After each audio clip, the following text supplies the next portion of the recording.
자, 여러분 안녕하십니까? 김영선 박사의 그 부동산 투자 연구소에서 토지를 전문적으로 연구한다는 얘기는 많이 말씀을 드렸습니다.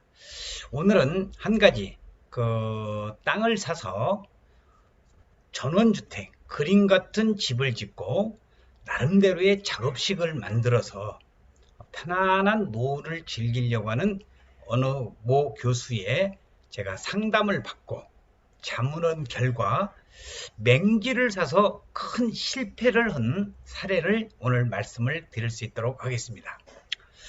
K대의 Y 교수 55세는 이 작업실을 겸한 전원주택을 짓기 위해서 경기도 용인시 양지면에 농지 1000평을 평당 30만원에 매입을 했습니다.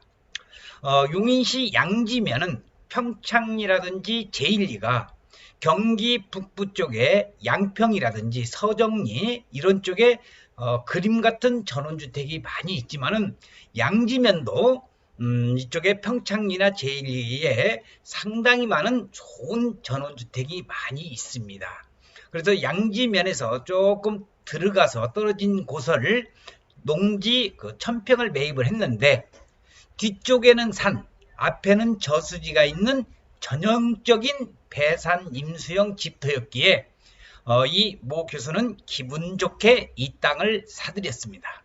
그러나 즐거움도 잠시 토지 전문가인 저에게 자문을 의뢰해서 이 땅에다가 전원주택과 자기 나름대로의 작업실을 만들려고 자문을 의뢰한 결과 한마디로 이 땅은 진입로가 없는 땅, 부동산에서는 진입로가 없는 땅 상당히 힘들면서 우리가 이런 것을 맹지라고 합니다.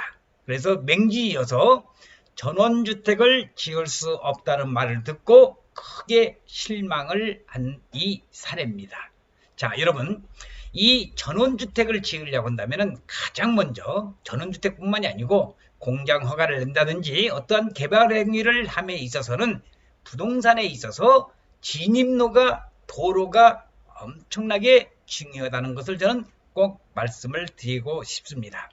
알고 보니 이 Y 교수는 동네 이장이 집을 짓게 해준다는 말만 믿고 이 땅을 선뜻 매입을 했습니다. 제가 바로 앞 강의에서 선무당이 사람을 잡는다는 것과 마찬가지로 이런 케이스가 선무당이 사람을 잡은 꼴이 되겠습니다. 그러나 제가 계약서를 보니까 계약서 어디에도 이런 내용은 들어있지 않았습니다. 또 이 땅을 소개해준 이장은 중개인이 아니어서 책임을 물을 수도 없습니다. 자, 우리가 정부에서 인정해준 중개사무소에 개설 등록을 한 공인중개사 사무소 같은 경우는 이럴 경우에 본인이 전원주택을 짓기 위해서 땅을 매입을 했는데 전원주택을 지을 수가 없다고 한다면 손해배상 책임을 물을 수가 있지만은 이장은 중개인이 아니어서 책임을 물을 수도 없는 거고 또 무허가 중개 행위지만은 수수료를 받지 않았기 때문에 법적으로 빠져나갈 수 있는 구멍은 또 얼마든지 있기 때문에 책임을 지지 않아도 된다는 겁니다. 자, 여러분 수수료 좀 아끼려다가 선무당들 또 똠방들이라든지 이런 분들의 말만 믿고 거래를 했다가 만약에 손해를 볼 경우에는 손해배상 책임을 물을 수가 없는 그런 난감한 경우가 바로 이 교수에 해당되는 사항이 되겠습니다. 그래서 한마디로 Y 교수는 이장에게 사기를 당해서 농사밖에 지을 수 없는 땅을 시가보다 훨씬 높은 가격에 사들였던 것입니다. 전원주택용 땅뿐만이 아니라 어떤 땅이든지 마찬가지로 진입로가 없으면 쓸모가 없다는 것, 이거 꼭 명심하셔야 되겠습니다. 그래서 투자를 하시려고 한다면 우리가 진입로 문제뿐만 아니라 공법적인 규제라든지 그 땅이 앞으로 어떠한 이용가치 또는 미래가치가 있는지를 정확히 분석하려고 한다면 일반 투자, 일반인들은 그 내용에 대해서 많이 경험하지를 못한 경우가 많이 있습니다. 그래서 전문가가 필요한 거고 바로 멘토가 필요하다는 것을 여러분들에게 말씀드리고 있습니다. 자, 맹지를 활용한 비법은 따로 있습니다. 무슨 고려 시대에 고려 창조한 그 왕건의 스승이라고는 도선국사 이름 들어봤죠? 도선비기 같은 그러한 그 전문가들은 이 맹지를 활용하는 그 여러 가지 활용법이 있는데 맹지 탈출이라는 그런 책도 있고요. 저 같은 경우는 이 땅을 봤을 때에 이 맹지를 활용할 수 있는 방법은 국어 전용 허가를 받는다든지 그 주변에 국어가 있을 경우 아니면은 진입로를 어떻게 개설을 해야 될 것인지 또 그 주변에 토지주의 지주의 토지 사용 승낙서라든지 또 관습법상의 도로를 개설하는 부분이 있거든요. 이 외에도 여러 가지 방법이 있지만 이 모 교수의 이 농지는 이런 것하고는 전혀 또 관련이 없기 때문에 제가 어떻게 할 수 있는 방법이 없더라고요. 그래서 제가 여러분들에게 말씀드리고 싶은 것은 땅을 사기 전에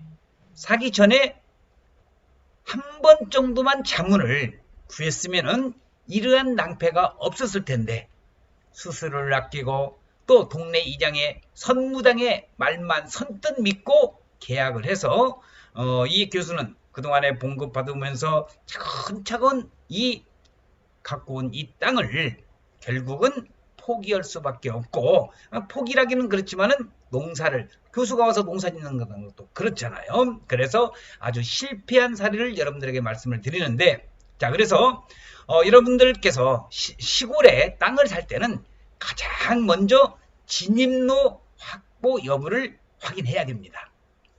도시에서는 일단 길이 나 있으면은 사도라도 막지를 못합니다. 그러나 시골에서는 아닙니다. 지적도상 도로로 구분되어 있어야 되고요. 게다가 시군에 따라서는 지적도상 도로라고 하더라도 사유지이면 이용할 수 없는 것도 있습니다. 다만 진입로 개설 애정지를 매입하거나 토지주에게 사용 승낙서를 얻어 진입로를 확보할 수 있다면 맹지를 매입해도 상관이 없지만은 지금 이 모 교수가 이 산 땅은 진입로 개설 애정지가 있는 것도 아니고 토지주에게 사용 승낙서를 얻을 수 있는 것도 아니고요. 진입로를 확보할 수가 있는 여건이 아니라는 겁니다.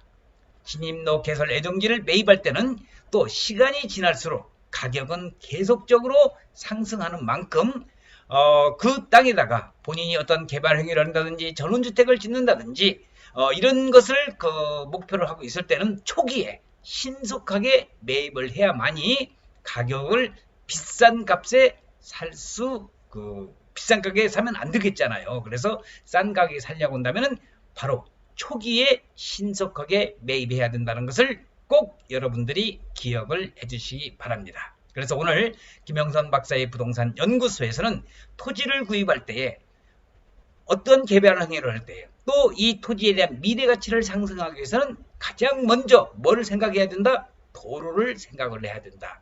도로의 진입 여부가 만약에 불확실하고 그 땅을 개발하지 못하고 맹지로서 계속적으로 있는다고 하면은 부동산 가격은 상승하지 않고 이 모 교수가 산 이 땅은 바로 농지로서만 활용할 수밖에 없는 그런 그 땅이라는 것을 말씀드리고 싶습니다. 또 도선비기에서 이르는 것과 마찬가지로 뭐 천지개벽이 돼서 그 옆에 정부에서 도로를 새로 내준다든지 그런 특이한 경우가 있으면 모르겠지만은 어쨌든 간에 우리 이 동영상을 시청하시는 분들께서는 땅을 살 때 도로의 개설 여부, 진입로 여부 요거 꼭 좀 기억하시면서 땅을 구입하시면은 여러분들이 앞으로 투자를 하는 데 있어서 상당한 도움이 될 것을 여러분들에게 말씀을 드리면서 도로가 있어야 진짜 땅이고요. 도로가 없는 땅은 사들이지 말라는 것을 아주 쉬운 내용이지만은 여러분들에게 오늘 도로가 없으면 사지를 말하는 그런 충고를 말씀을 드리면서 오늘 동영상 촬영 마칠 수 있도록 하겠습니다. 시청해주신 여러분 대단히 고맙습니다. 감사합니다.